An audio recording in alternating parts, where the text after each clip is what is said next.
Okay, today we're going to do our last chapter on logarithms, or our last topic on logarithms in chapter 8, and it's basically solving equations. So we're going to use logs and exponents, vice versa, to help us solve equations. So this is a complicated one on the title page, but basically what you can see here, we're using some log laws to do some conversions, and then we end up having to do some factoring and things like that. So we're going to look at an example similar to this a little bit later on.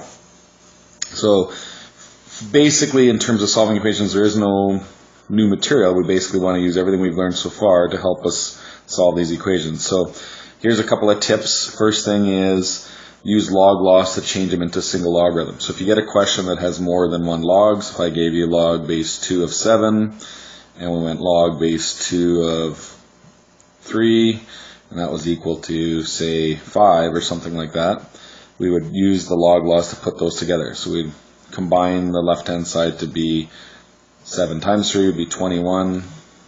So we get log 2 of 21, and I guess it wouldn't be equal to 5. It would be something like equal to x. So this would be a possible equation. So to solve it, we combine it into one log. So now we just have 2 to the x equals 21.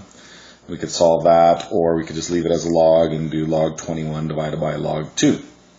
So that's sort of the strategies that we're going to be working with today.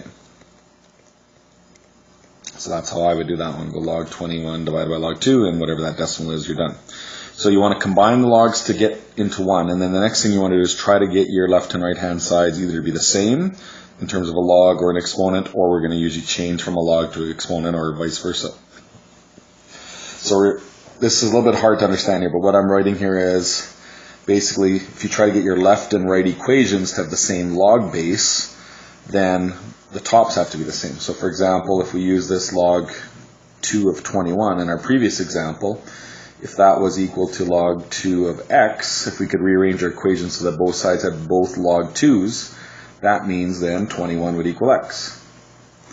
Okay, so if you can get both logs to be the same base, then the rest of it has to match. Similarly, we've already done this before. If I gave you something like 2 to the 4 equals 2 to the x, if our bases of our exponent equations are the same, then that means our left and right on the top part is also the same. And then the last one is if you get a log, change it to an exponent or vice versa. So if I gave you something like log 2 of x equal to 8, we could change that to be 2 to the 8 equals x, and then we could solve it from there. Or vice versa, if I gave you an exponent, we might need to switch it to a log to solve it back and forth. So you can use the conversion, but a lot of times you're just using the log laws to try to get it to be a log or an exponent on each side. And then also remember, with any kind of equation, we could also graph these. So if you're ever stuck or you're not sure what to do, it's never a bad idea to graph. So if I gave you some sort of weird equation, graph the left side, it might be a log graph that looks like that. Graph the right side, it might be something totally different. And our solution then would be where those two lines cross. So graphing will work. It's also good to be used sometimes to help you double check to make sure you got it right if you think you messed up. Okay, so let's basically go through a few examples to see what we would do. So our first strategy is get a single log. So in this case we got just a log form both sides, so that's good. Our second strategy is if they're the same, then that's good. So we have log form both sides. They basically cancel them or we ignore them. So that means 5x plus 1 has to equal to x plus 17. So now to solve it, subtract x on both sides. We get 4x. Bring the 1 to the other side. It would equal 16. And divide by 4. And we're done. So x equals 4. And we could plug that back into the original to see if it actually works. So we have log 4 of 21 on the left-hand side. And on the right-hand side, we'd have log 4 of 21. So obviously those are the same, so we're good. Okay. Let's try another one. So this one looks a little bit different. We've got 2 logs on one side, and remember these are just regular logs, so we think of them as base 10. So let's combine those. We'd have log base 10 of 5x divided by x minus 1 because of that minus, so that's going to make it divide. And that's going to equal 1. So now we can actually use the crisscross rule, so let's change that to be 10 to the power of 1 equals 5x over x minus 1. Now we can solve this just by cross multiplying, so crisscross the 2 would have 10x minus 10, 5x times 1 would be 5x, Let's bring the 10x to the other side. So we get negative 10 equals negative 5x, divide by negative 5, and we get x equals 2. So let's plug that back in to see if it makes sense. If we go to the top, we'd have log of 10 minus log of 1. Log of 10 is, log base 10 of 10 would be 1. Log of 1, anything of that is 0, so 1 minus 0 is 1. It works. Okay, here's one that looks very similar, but it's actually a little bit tougher. So we have log 6 plus log 6, so we've got an addition. So remember, that's going to mean we have log 6 of x minus 3 times x plus 6. And that's going to equal to 2. So if we use our crisscross rule, we'd have 6 to the power of 2 equals x minus 3 times x plus 6. And simplify that a bit further, we get 36 equals x squared plus 6x minus 3x minus 18 if we FOIL that out. So now what we want to do is make it a quadratic, so we'd have 0 equals x squared plus 3x minus 54. And we can solve that by factoring. We'd have plus 9 and minus 6. So our solution should be minus 9 and positive 6. Okay, so here's where you want to be a little bit careful. You want to make sure you always double check those answers. So if we plug them in, let's start with the plus 6. So if we go log 6 of 6 minus 3 would be 3. We go log 6 of 6 plus 6, which would be 12. And let's use the rule of combining those. That'd give us log 6 of 3 times 12 would be 36. Log 6 of 6 is 2. So that's good. So 6 definitely works. So let's try this with negative 9. So we'd have log 6 minus 9 minus 3 would be negative 12. We have log 6 of minus 9 plus 6 would be negative 3. And if we use the same rule, we could say, well, we're adding, so it would be negative 12 times negative 3 would be 36. Log 6 of 6 is indeed 2. But what we've got to be careful of is log 6 of negative 12 actually doesn't work. So on your calculator, if you're not sure, you can actually type that in, go log of negative 12 and divide that by log 6 and do that on your calculator. It gives you error. And the reason is we can't do log of negative 12. Remember, our log graphs, our basic log graph is only for values greater than 0. So because we can't do negatives, that means we can't have a negative answer, so that negative 9 is a non-valid solution. So it's extraneous, so we just say our solution then is just 6. So it's a good idea to plug these in, and if you actually were to graph this one, for whatever reason, whatever the graph would look like, if we actually graph this, we would just get that one intersection point at 6. We wouldn't get both of them. So it's worth it taking your time just to double check to make sure both answers indeed work. Okay, so here's a few where they're written as an exponent, but we can now actually solve these. So before, we couldn't get this. We couldn't get 200 to be 5 to the power of something. But now we can actually solve these fairly easily. Rewrite it as log 5, 200 equals x. So we can actually divide these out. So we'd have log 200 over log 5. And that's an exact solution, so we could leave it like that. Or if we wanted to get the decimal, we just type in log 200. Divided by log 5, and we get an answer of approximately 3.29. So either exact or decimal answers, depending on the question. Solve it however. So here's another one. Looks a little bit more complicated, but it'll work the same. So in this case, we'd have 8, so log base 8 of 15109 equals 2x minus 3. So we know this left side, we can actually simplify that to be log 15109 divided by log 8. That's going to equal to 2x minus 3.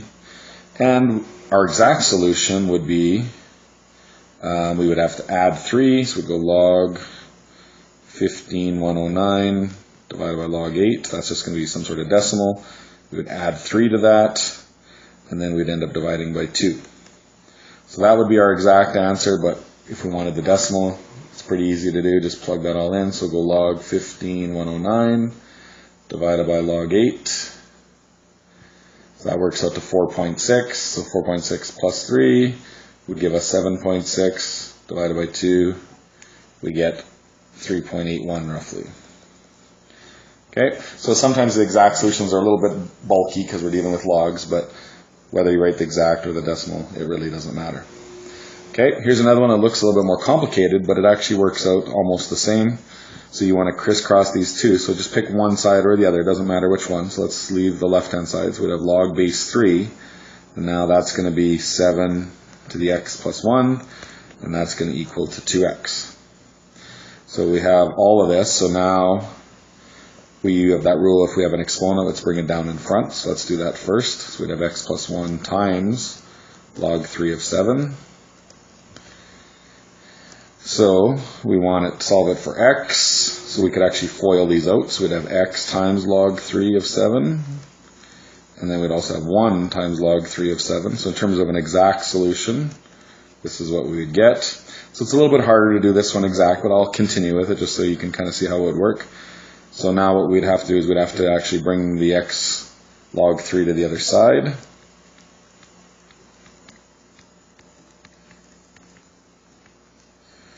And we could actually common factor those out. So we'd have x times 2 minus log 3 of 7. And we could divide those out. So your x would equal log 3 of 7 divided by 2 minus log 3 of 7. So that's the exact solution. Pretty tough to do that. Normally a decimal answer is totally fine. So if we actually figure out what log 3 of 7 is, if we go log 7 divided by log 3, we get 1.77. So as a decimal, it would be a lot easier to solve it from here. So if we go 1.77 times x plus 1 equals 2x, FOIL that out,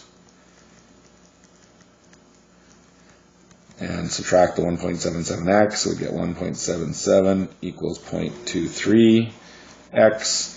So 1.77 divided by 0.23, we end up getting 7.7. So that's what all of this would equal as an exact value. It would be 7.7 as a decimal. Okay, so be careful with exact. They tend to get a little bit confusing, but just follow normal rules and you should be fine. Okay, let's do one last word problem. So here we've got a town that has a population of 12,468. It's going to grow 2%, and we want to know certain questions after that. So first thing, figure out your equation. So just like we did before, our 12,468 would be like our A value, our starting value. If we grow 2%, we'd write that as 1.02. And we'd have x as being our number of years. So the first question, pretty easy. We just got to plug in an 8.